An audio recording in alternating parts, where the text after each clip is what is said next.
Bonjour, j'espère que vous allez bien. Aujourd'hui, dans cette nouvelle vidéo, je vais vous présenter Jonathan, qui est e-commerçant, formateur en e-commerce et sur YouTube depuis un peu plus d'un an. Je vais te laisser te présenter. Salut à tous, donc c'est Jonathan. Donc, moi, je suis commerçant depuis plus de 5 ans et je suis aussi formateur en e-commerce depuis 2 ans. J'ai créé une chaîne YouTube il y a un petit peu plus d'1 an, donc au nom de Jonathan Ecom, où je partage pas mal d'astuces au niveau de l'e-commerce sur comment démarrer, comment prospérer dans le milieu et même parler aussi d'entrepreneuriat de manière générale. Donc, j'ai fait plusieurs millions dans la niche dropshipping. Et ensuite, je me suis développé en marque avec mes associés, donc avec qui je travaille aujourd'hui sur ces différents projets. Aujourd'hui, j'habite à Dubaï depuis plus d'1 an, donc je me suis expatrié grâce à vos services.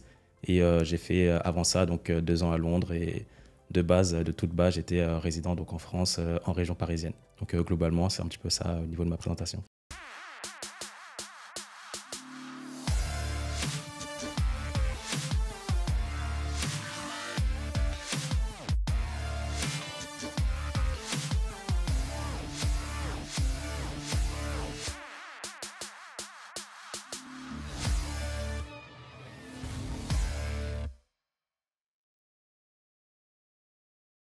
Je vais te cuisiner un petit peu du coup. Ça marche. Je vais te poser des questions pour lesquelles je n'avais peut-être pas préparé, mais globalement, du coup, tu as commencé avec le dropshipping. C'est ça. Tu mets sur ton site où tu proposes tes formations en e-commerce que finalement, le dropshipping, c'est mort ou plus ou moins mort. Qu'est-ce que tu peux dire à ce sujet? Est-ce que tu le penses vraiment ou est-ce que... Par rapport au fait que le dropshipping est mort, le dropshipping, il faut bien comprendre que c'est un moyen de livrer les clients. C'est-à-dire que le fait de livrer les clients, ça ne pourra jamais mourir. Mais sauf que le nom dropshipping, de manière commune, c'est plus le fait d'avoir un produit de qualité moyenne, avoir un site de mauvaise qualité, des livraisons de 30 jours. Ça, cette manière de faire du dropshipping, ça, c'est mort. Par contre, faire du dropshipping de qualité en ayant de bons délais de livraison, avoir un bon site, mettre en avant de bons angles marketing concernant un produit et bien évidemment vendre un produit de qualité, ça, c'est pas mort et ça ne pourra jamais mourir. Donc le dropshipping, c'est qu'un moyen de livrer les clients et livrer les clients tant que l'e-commerce fonctionne. Le dropshipping, ça sera aussi toujours. Ouais, donc le fonctionnement et la manière de faire, tu valides. C'est ça. Par contre, tout ce qui est le mauvais rayonnement, entre guillemets, la mauvaise réputation que ça a pu prendre dans les années précédentes, c'est ça qui fait qu'on ne peut plus finalement utiliser le mot dropshipping, ou en tout cas qu'on ne peut plus se dire dropshipper. C'est ça ce que... C'est ça, parce que le problème, c'est qu'à chaque fois qu'il y a des opportunités, souvent, il y a toujours des abus. Donc, le dropshipping, par exemple, en 2017-2018, c'était vraiment très simple de mettre en place. On n'a pas besoin d'avoir un site ultra quali, même vendre des produits de très bonne qualité, etc. Et même les influenceurs, ils avaient juste à dire que ils vendaient par exemple ce produit-là et tout le monde allait l'acheter. Sauf qu'après, il y a eu des abus, des personnes qui vendaient des produits de mauvaise qualité, etc. Et ça fait que la francophonie ont vu que la plupart des dropshippers ou du dropshipping faisaient des choses de mauvaise qualité. Donc, les polémiques qu'il y a concernant le dropshipping, c'est aussi justifié, mais à la fois, il faut quand même plus creuser pour bien comprendre qu'il y a différentes manières de faire du dropshipping. Donc, le dropshipping avec un produit de mauvaise qualité, les longs délais de livraison, des gens qui n'ont pas de service client, etc., ça, bien évidemment, c'est déconseillé. C'est pas ce que j'apprends au final. Mais le dropshipping, on est un produit de qualité, de bons délais de livraison. Commencer d'abord potentiellement avec un produit d'AliExpress, moi c'est ce que je conseille, et après développer sa propre marque. On peut modifier le produit, on peut l'améliorer, on peut avoir de nouvelles variantes. Si de base le fournisseur sur AliExpress, il avait une variante, je sais pas, d'un produit en bleu, jaune, violet, on peut lui demander de créer de nouvelles couleurs. Donc on peut toujours apporter une plus-value concernant le dropshipping, mais il faut faire l'effort de le faire. Il ne faut pas rester sur la position 1, mais il faut essayer de passer les différents steps. Bien sûr. Alors toi, tu as commencé avec ça. C'est ça. Comment tu es tombé là-dedans? Comment je suis tombé là-dedans? En fait, de base, moi, j'étais à Sebewaye, donc j'étais en alternance.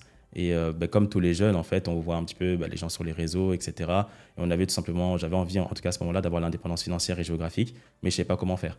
C'est-à-dire que quand je viens de banlieue, les seules manières, on va dire, d'avoir l'indépendance financière en étant jeune, c'est soit le foot, ou soit, on va dire, l'humour, ou soit peut-être les choses un petit peu plus dark. Et donc à ce moment-là, en fait, je connaissais personne qui vivait d'Internet, ni même gagner de l'argent avec le dropshipping, etc. Et c'est via des vidéos aux US que j'ai commencé à regarder un petit peu. Après aussi au niveau francophone, j'ai vu un petit peu des personnes qui en parlaient sur YouTube. Et en fait, quand je voyais le business model, comment ils expliquaient les choses, je me disais que c'était pas sorcier en fait, dans le sens que j'ai un site, j'ai un produit, il faut que je puisse il faut que je génère du trafic donc sur ce site, donc via la publicité Facebook, Instagram, etc. Et si ce que je fais c'est pertinent, un bon produit, une bonne offre, je vais générer des ventes. Donc faire ça, c'est pas sorcier, il n'y a pas besoin d'être dans une villa à Dubaï pour comprendre le principe. Donc moi, j'ai pas douté un seul instant du dropshipping. Et c'est vraiment via YouTube que je me suis lancé et que j'ai développé tout ça. Ce qui est intéressant aussi dans les parcours d'entrepreneurs à succès, c'est les erreurs ou les échecs de départ. C'est ça. Qu'est-ce qui est advenu de ton premier site, entre guillemets, ton premier essai? Et qu'est-ce que tu en as retiré comme leçon? Mon premier site, donc j'avais pas généré de vente, parce que j'avais essayé de vendre des coques de téléphone, donc c'était vraiment à l'ancienne. J'avais essayé de faire des ventes avec ce produit-là, mais le site déjà il n'était pas quali. Sur ce site-là, il y avait plein de fautes d'orthographe. C'est après que j'ai pu voir ça. Les publicités n'étaient pas bonnes, donc j'ai pas mis en avant de bonnes photos, de bonnes vidéos. Le produit en lui-même, je le maîtrisais pas vraiment. Donc quelqu'un qui veut vendre quelque chose mais qui maîtrise pas son produit, bien évidemment, c'est problématique. Donc en fait, c'est toutes ces choses-là qui fait que qui m'a fait faire des erreurs. Et aussi, j'ai sélectionné ce produit-là sur aucune base, sur aucune donnée précise, mais c'était juste par rapport à mon intuition. Souvent, c'est ça que les e-commerçants ils font comme erreur, c'est qu'ils vont sélectionner un produit parce qu'eux-mêmes ils l'aiment bien, ou peut-être ils connaissent un membre de leur famille qui aime ce produit, alors que c'est pas ça. Il faut analyser le marché, savoir voilà, je vends ce produit parce qu'actuellement on est sur une tendance, je vends ce produit parce que j'ai analysé des données, etc. Et ouais, c'est l'erreur que j'ai faite à ce moment-là et qu'aujourd'hui, il y a encore beaucoup de personnes qui font. Oui, bah, t'en as tiré des leçons, c'est le principal. C'est ça. Peut-être petite question, du coup, on sait d'où tu es parti. Où est-ce que tu en es actuellement? Je sais que tu habites entre Londres et Dubaï. Est-ce que tu peux nous faire un petit topo sur ta vie? Ouais, actuelle. Donc, comme je disais, de base, je suis de banlieue parisienne. Donc, je me suis expatrié en 2020. Donc, juillet 2020, je me suis expatrié à Londres suite à mes différents résultats en e-commerce. Donc, j'ai vécu une première année à North Greenwich. Donc, c'est à côté d'un quartier d'affaires à Londres. Et après, je fais une deuxième année donc, à Canary Wharf. Là, c'est le quartier d'affaires qui est là-bas. Et ouais, franchement, j'ai vécu de belles années à Londres. Donc, franchement, c'était cool et tout. Et j'y habite toujours. Donc, aujourd'hui, j'habite entre Londres et Dubaï. Maintenant, plus Dubaï. Et ensuite, donc, j'ai fait 2020-2022 Londres. Et après, cette année, 2023, je me suis expatrié à Dubaï. Et franchement, c'est sans regret. J'ai beaucoup d'a priori, beaucoup de voilà, choses qui sont dites par rapport à Dubaï, etc. Mais quand on voit la pratique, c'est autre chose que la théorie. Donc, tous les a priori que j'avais concernant Dubaï, c'est tombé. Peut-être, du coup, pour recentrer un peu, donc tu étais en France, tu es parti en Angleterre pour des raisons plus pour pour une société ou est-ce qu'il y a d'autres choses qui t'ont amené vers l'Angleterre plutôt que de partir directement aux Émirats ou de partir dans d'autres pays? Ouais, complètement.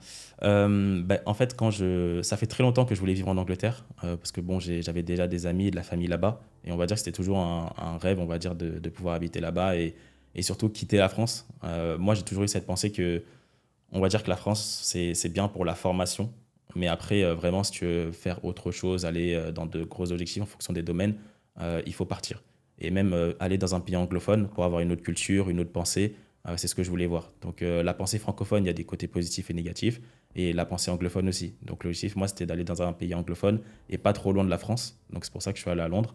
Et j'aime bien la vibe, la dynamique qu'il y a à Londres et tout. C'était bien pendant 2 ans. Maintenant, il fallait que je voie un petit peu aussi autre chose et passer. Alors, qu'est-ce qui t'a poussé à Dubaï?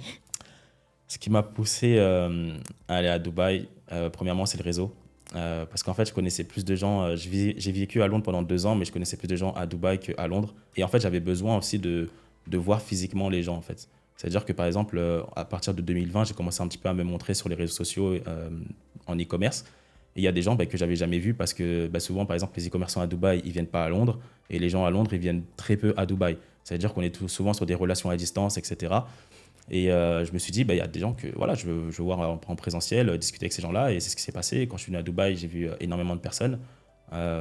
Et j'ai vu que voilà, il y a des gens, par exemple, j'étais en relation à distance pendant plus de 3 ans. Et le fait de discuter 1 heure en face à face, c'est clairement différent. Parce que là, on a le temps de se voir, de parler, d'être focus par rapport à nous. Parce que chacun gère des entreprises aujourd'hui. On ne veut pas déranger les gens ou parler de ci, parler de ça. Et quand on a des anecdotes à se partager ou des choses un petit peu plus profondes, ça se fait souvent face à face parce que là, on est focus entre 2 personnes et c'est l'échange humain en fait que j'apprécie. Après, bien évidemment, il y a aussi la partie taxes et impôts. Ça fait aussi une très grande différence. En France, voilà, les gens ils connaissent les impôts. Londres et les UK, c'est pas non plus un paradis fiscal. Hein, c'est pas pour ces raisons-là. Donc l'aspect impôt, c'est quelque chose aussi qui est réel. Et après, il y a l'aspect service aussi. Parce qu'il faut savoir que les services, tout ce qui est femme de ménage, cuisinière, tous ces services-là dont on a besoin, dont moi j'ai besoin personnellement, ça coûte extrêmement cher donc à Londres et même en France. Par exemple, une femme de ménage à Londres, ça pouvait coûter 200 euros. Et ici, une femme de ménage peut coûter beaucoup moins cher. Donc peut-être 10 fois moins cher même. Et le service, il est beaucoup mieux. Donc ça fait que tout l'aspect service ici, c'est sans mesure. Et ça fait que quand on repart, par exemple, en France ou même à Londres, c'est extrêmement difficile parce que ici, le niveau d'exigence en termes de service, il est énorme. Et quand tu reviens en France ou au UK, tu vois que c'est beaucoup plus bas. Donc, Ouais. voilà. C'est intéressant ce que tu dis parce que je voudrais le mettre en parallèle avec quelque chose. C'est qu'en général, il y a beaucoup de personnes, tu me parlais d'a priori, qui se demandent s'il faut, par exemple, 10 000, 15 000, 20 000 euros par mois pour vivre ici aux Émirats. Et toi, tu me dis, les services sont quand même beaucoup moins chers qu'au Royaume-Uni. Alors, pas forcément ton niveau de vie à toi, mais qu'est-ce que tu estimerais raisonnable pour quelqu'un qui commence à avoir, par exemple, une boutique e-commerce qui marche bien et qui souhaiterait venir à Dubaï? Avec combien tu conseilles à quelqu'un tout seul de venir vivre ici? Donc ça engage que moi. Mais moi, je dirais environ déjà 50 000 euros au moins sur le compte. 50 000 euros au moins sur le compte et d'avoir vraiment des revenus stables pendant au moins 5-6 mois. Ça veut dire que voilà, je sais que par exemple, je gagne 10 000 euros par mois sur 5-6 mois en continu et que j'ai à peu près 50 000 euros sur le compte et que je sais aussi que par exemple, ma première année à Dubaï, c'est fait pour travailler. Parce que c'est un problème. On peut avoir autant d'argent qu'on a sur le compte et autant de revenus, mais le plus important, c'est pas ce qu'on gagne, mais c'est ce qu'on dépense. Et je connais pas mal d'e-commerçants qui sont venus à Dubaï avec de l'argent, mais leur première année, par exemple, ils ont dépensé, ils ont fait le lifestyle, ils ont fait tout ce qu'ils voulaient faire. Et après, malheureusement, il y en a, ils sont même retournés en France à cause de ça. Et il y en a qui ont pu se relever et retravailler. C'est le piège un peu. Voilà, c'est le piège. Donc, moi, vraiment, ce que je conseille aux gens, c'est venir à Dubaï, vraiment la première année, être focus, être sûr de ce que l'on fait et se mettre une sorte de pression. Quand on s'expatrie, peu importe l'argent qu'on a sur le compte, il faut se dire que voilà, je suis là pour travailler, je suis là pour faire voilà, ce qui est nécessaire de faire. Il y a un temps pour jouer, il y a un temps pour travailler. Et voilà, faut juste avoir une juste mesure. Être raisonnable. Voilà, être raisonnable. Même si, par exemple, on vient des quartiers d'en bas, etc., et qu'il y a des gens, ils veulent tout simplement se rattraper le temps perdu, on va dire. Mais il faut travailler. Vraiment, la première année, il faut être focus. Si je résume un peu tes conseils, finalement, il faut des économies de départ. C'est ça. Pour faire face à toutes les dépenses d'installation, parce que quand on s'installe, je pense qu'il faut le rappeler, on paye des déposits, on paye des frais d'agence pour le logement, on paye des déposits pour l'eau, l'électricité, pour tout ce qui est climatisation, etc. Donc il faut pouvoir mettre ces sous-là. Ensuite, il faut la régularité et un peu de sécurité aussi en ayant des revenus qui soient réguliers et qui tombent depuis au moins 6 mois, c'est ce que tu dis. Et puis la dernière chose, ne pas oublier que le travail reste nécessaire, même si on part sur une autre destination. Et qu'il ne faut pas se laisser happer par on va dire, les joies et toutes les choses qu'on peut nous proposer à Dubaï. Si je résume un peu tes conseils. C'est exactement ça. Moi, c'est ce que j'ai fait. Quand j'ai fait France-Londres, la première année à Londres, franchement, je ne suis quasiment pas sorti. Je suis quasiment pas sorti parce que tu passes de vivre chez tes parents à payer un loyer à plusieurs milliers d'euros, à avoir tes propres revenus à générer, tes propres dépenses, etc. Et peu importe l'argent qu'on a sur le compte, faut travailler en fait, surtout quand on est au début. L'entrepreneuriat, c'est un long chemin. Donc, c'est pas parce qu'on a généré plusieurs dizaines de milliers d'euros que ça y est, tout est fini. Pas du tout. Donc, pour moi, c'est même le conseil essentiel plus que des montants et des revenus parce que je sais que des gens qui ont gagné de l'argent, ils l'ont perdu aussi vite, justement à cause de ces raisons-là. Bien sûr. Alors, peut-être petite question, parce que tu parles beaucoup des rencontres que tu as fait avec des e-commerçants ici aux Émirats, peut-être des grands du e-commerce, en tout cas les noms qui sont les plus connus. Est-ce que tu as trouvé que c'était plus accessible de venir les voir aux Émirats et de les rencontrer que si, par exemple, vous vous étiez rencontrés, par exemple, en France ou à Londres? Ou est-ce que tu sens, en tout cas, qu'il y a un monde du e-commerce ici qui est dynamique et qui est ouvert? C'est une bonne question. Moi, je vais parler par rapport à mon expérience. Je vais dire que oui. En tout cas, par rapport à mon cas, quand je suis venu à Dubaï, j'ai rencontré en fait tous les e-commerçants, on va dire connus, tous ceux qui sont connus sur YouTube, je les ai rencontrés, j'ai pu discuter avec eux. Il y en a avec qui j'ai fait des podcasts et tout. Après, ce qui est plus simple dans mon cas, c'est que j'ai une chaîne YouTube, donc les gens ils me connaissaient déjà à peu près. Après, vraiment partir de zéro, même si tu fais de l'e-commerce, etc.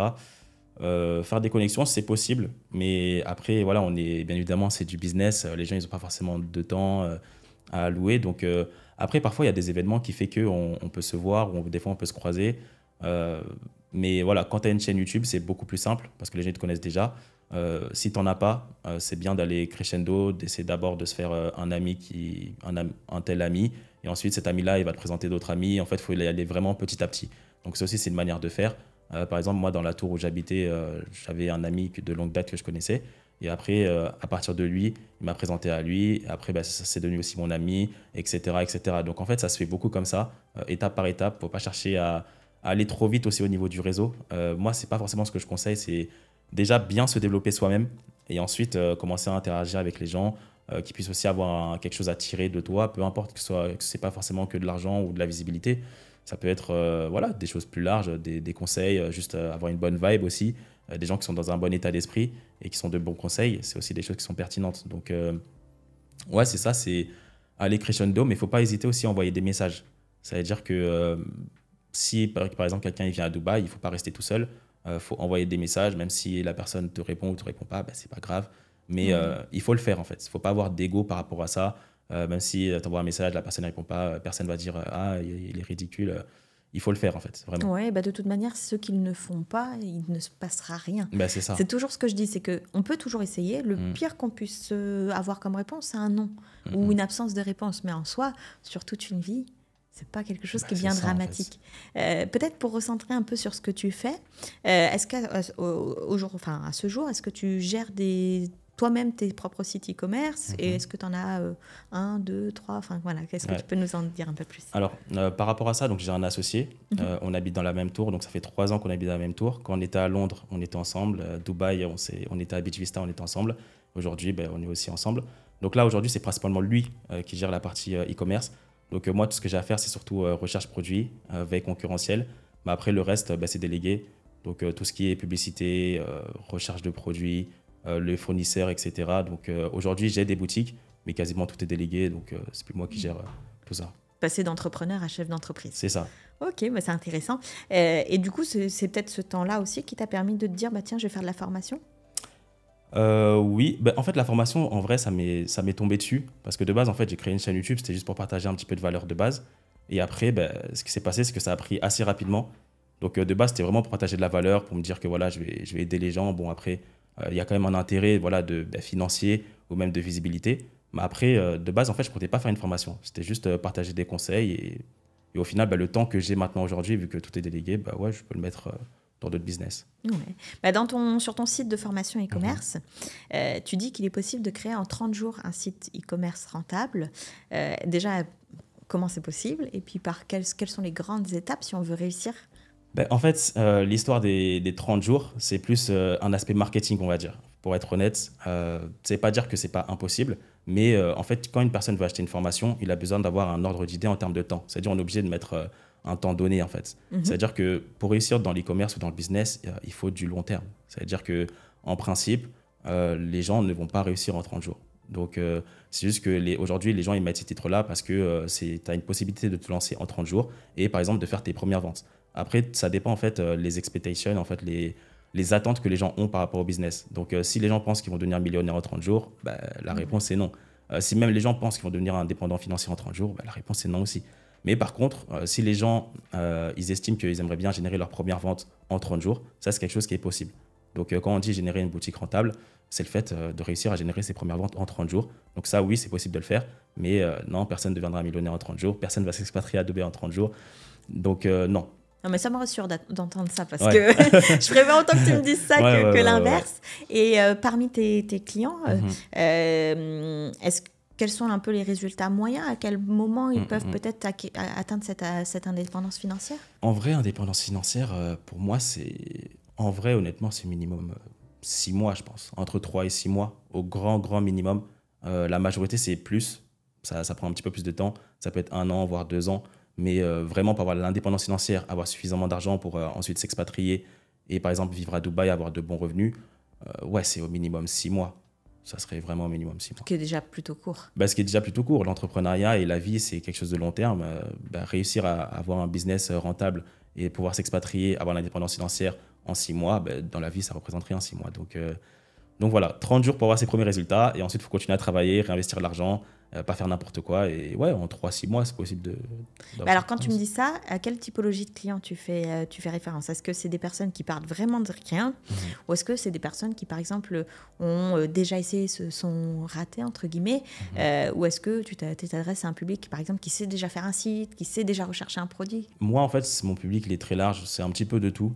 Il y a des personnes vraiment qui partent de zéro et qui connaissent absolument rien à l'e-commerce. Et donc, eux, bien évidemment, ça prendra un petit peu plus de temps.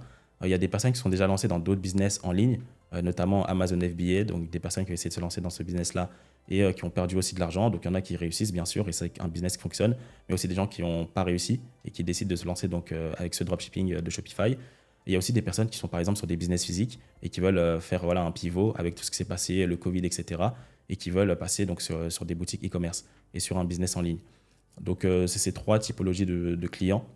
Et ouais, les résultats moyens, c'est ça. Hein. C'est peu importe. Après, ça dépend parce que les gens qui ont déjà eu un business, ils ont un certain mindset qui fait que c'est des gens qui vont beaucoup passer à l'action, beaucoup être à l'écoute. Parce que le problème dans l'e-commerce et même dans l'entrepreneuriat de manière globale, c'est pas seulement acheter une formation ou recevoir des conseils, mais c'est surtout bien les assimiler et mettre en pratique ce qui est écouté. Donc moi, ce que je remarque en tant que formateur, c'est que la plupart des gens entendent des choses, mais ne les mettent pas en pratique. La plupart des gens savent ce qu'il faut faire, mais ne les mettent pas en pratique. Et quelqu'un qui avait déjà un business, par exemple physique, c'est une personne qui a déjà une certaine mentalité et qui sera justement plus à l'écoute. C'est-à-dire quelqu'un qui a déjà réussi dans un business est potentiellement plus à l'écoute qu'une personne qui va débuter et qui va être avec ses a priori.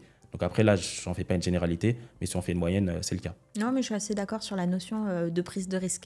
Quelqu'un qui a déjà pris le risque de rater, il est capable de le reprendre. Et en général, de toute façon, ceux qui ne prennent pas le risque de rater, ils ne prennent pas le risque non plus de réussir. Ouais. Donc je suis assez d'accord avec ça. Peut-être autre petite question, du coup... on commence. On veut commencer par par quel bout on le prend, ce projet de e-commerce? Alors, concernant l'e-commerce, je conseille d'abord de regarder des vidéos YouTube.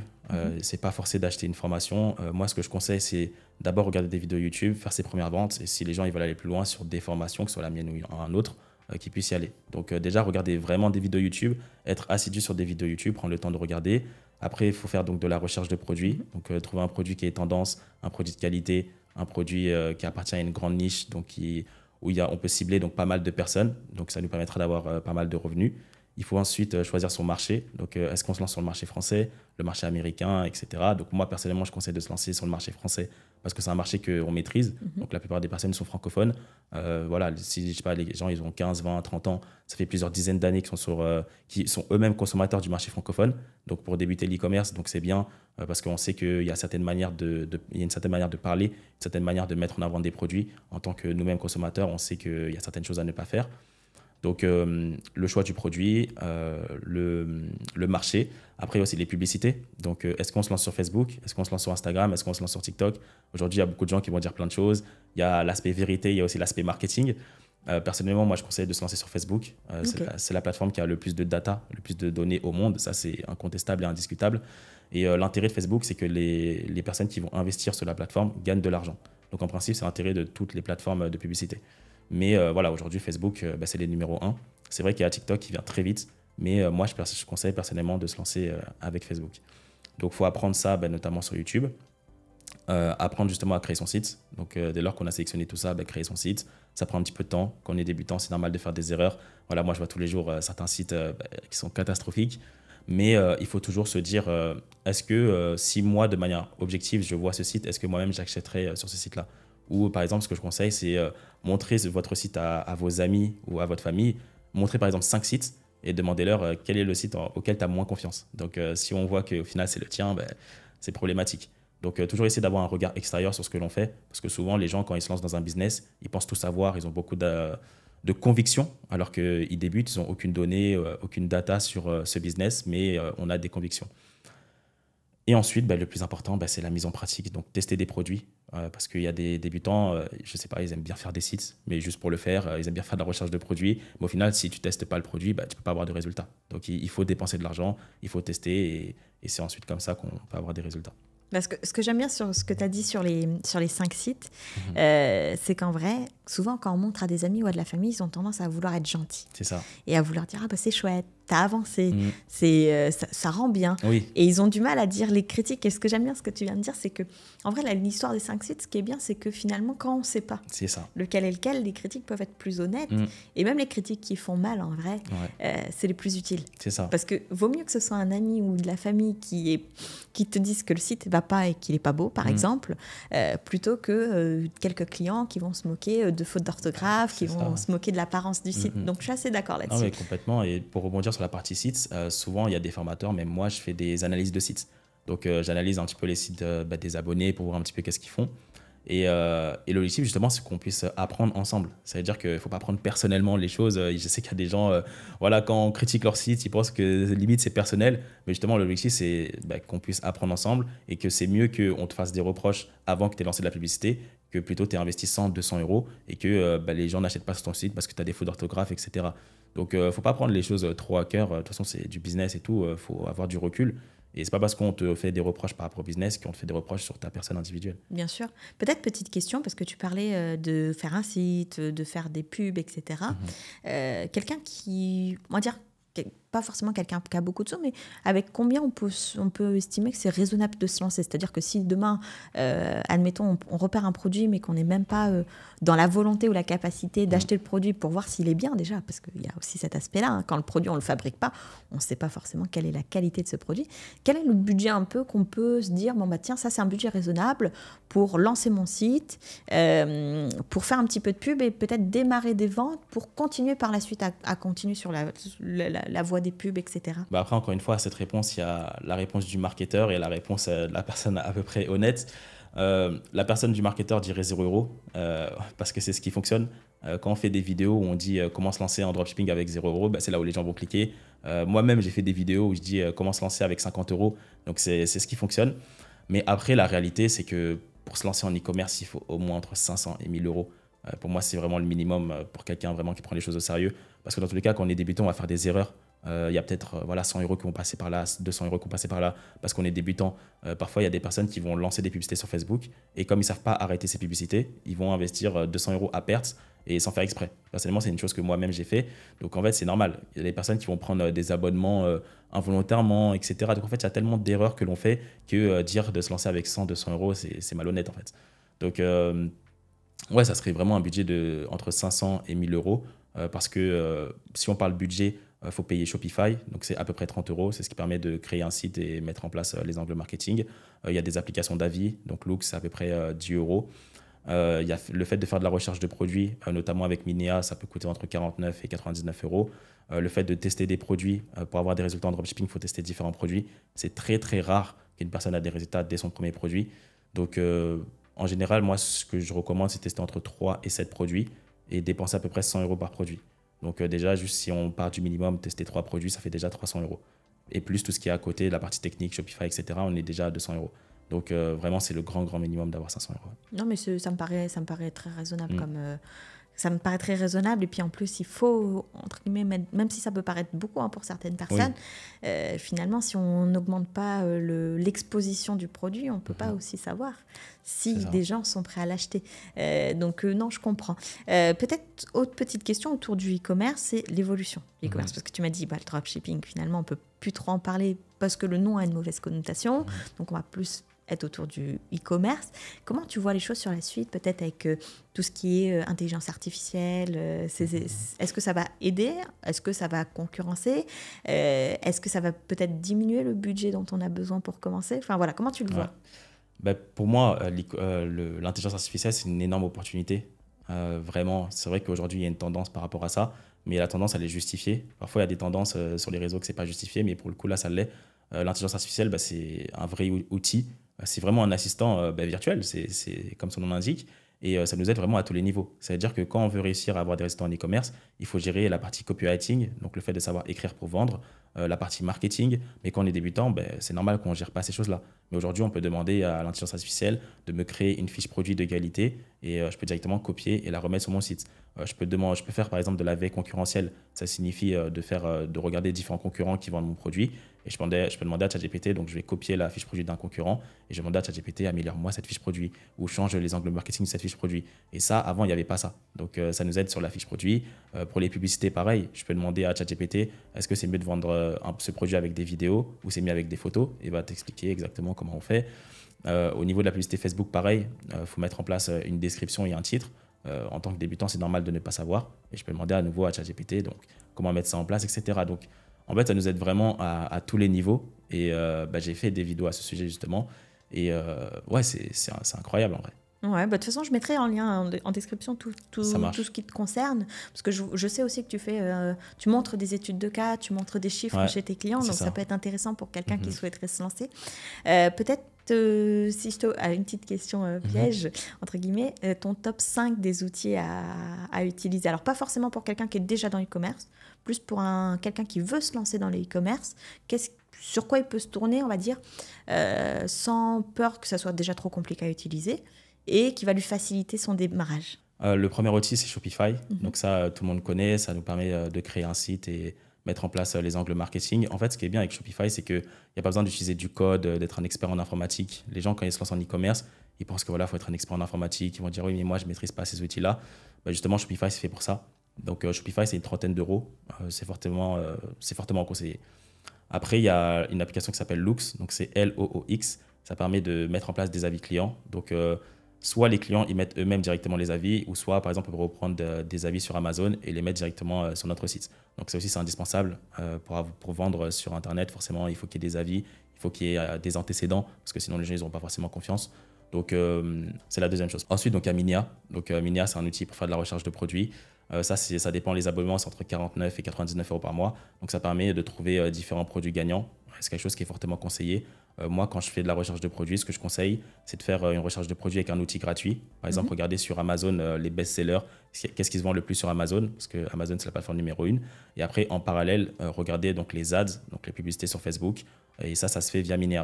Donc, il y a la possibilité de regarder quels sont les produits gagnants, quels sont les produits qui sont le mieux vendus, par exemple, l'année dernière. Aujourd'hui, on est en décembre. Mais ce qui est bien pour un débutant, c'est de regarder qu'est-ce qui s'est vendu en décembre de l'année dernière et soit essayer de vendre donc, les mêmes produits cette année, ou soit essayer de vendre des produits similaires. Donc ça, c'est via Minia que ça permet de faire ça. Ensuite, en termes d'outils, après, bon, ça dépend. Après, il y a GoScale aussi. Donc, c'est un outil qui permet de protéger toute la partie Facebook, parce qu'il y a beaucoup de gens, quand ils se lancent sur Facebook, ils ont des problèmes, des blocages au niveau des publicités, au niveau des comptes publicitaires, au niveau des business managers. Et donc ça permet justement d'avoir un compte agence où il n'y a pas forcément de blocage, de problème au niveau des dépenses. Par exemple, quand on va créer un business manager, souvent, on a une limitation en termes de dépenses, donc de 20, 30, 50 euros. Et ça peut prendre à peu près 2 semaines à pouvoir vraiment dépenser son budget. Donc, ça aussi, c'est une application que je recommande. Le 5e outil, ça serait Klaviyo. Klaviyo, c'est un outil pour faire de tout ce qui est emailing. Donc, ça, c'est quelque chose qui est très négligé, donc tout ce qui est email, etc. Et en termes d'email, on peut augmenter facilement 30% de ces chiffres. Il y a des personnes, par exemple, en ads, ils peuvent ne pas être rentables, mais juste le fait de faire des relances en email, que ce soit via du retargeting, donc le fait de recibler des clients qui ont vu la publicité, tu peux avoir une boutique rentable. Il y a des marques, par exemple, qui en publicité ne sont pas rentables ou sont en break-even, donc c'est-à-dire qu'ils ne gagnent ni perdent d'argent, mais juste grâce aux emails, ils arrivent à être extrêmement rentables. Là, par exemple, on était sur tout l'aspect Black Friday, les fêtes de fin d'année, etc. Souvent, sur le Black Friday, ce qui fonctionne bien, ou les fêtes de fin d'année, c'est les emails. Le fait de relancer les clients qui ont déjà acheté sur notre site, des clients qui ont déjà visité notre site, qui se sont inscrits via notre newsletter, et c'est justement via les emails qu'on les relance. Donc l'aspect email, c'est beaucoup négligé par rapport aux e-commerçants et tout, parce que les e-commerçants, souvent, ils sont très dépenses publicitaires, j'ai dépensé tant et j'ai fait ça. Mais quand tu es sur une marque e-commerce, c'est long terme, et on n'est pas sur un outil de faire du one-shot, mais justement d'avoir une relation de long terme avec nos clients. Et la relation, elle se développe aussi via les emails. Donc, ça serait les 5 applications. C'est parfait. Tu mets beaucoup, en tout cas, de points autour de la qualité et de la qualité du service client. Donc, c'est plutôt chouette. Et ma petite dernière question, parce que du coup, on est à Dubaï. Comment tu vois Dubaï vis-à-vis du e-commerce ? Parce que Dubaï, c'est un pays qui est jeune. On a fêté les 52 ans des Émirats le week-end dernier. Est-ce qu'il y a du potentiel pour un e-commerçant qui souhaiterait se lancer sur Dubaï ? Est-ce que tu trouves que c'est un marché qui est mûr ? Comment tu vois Dubaï par rapport au e-commerce ? Ok.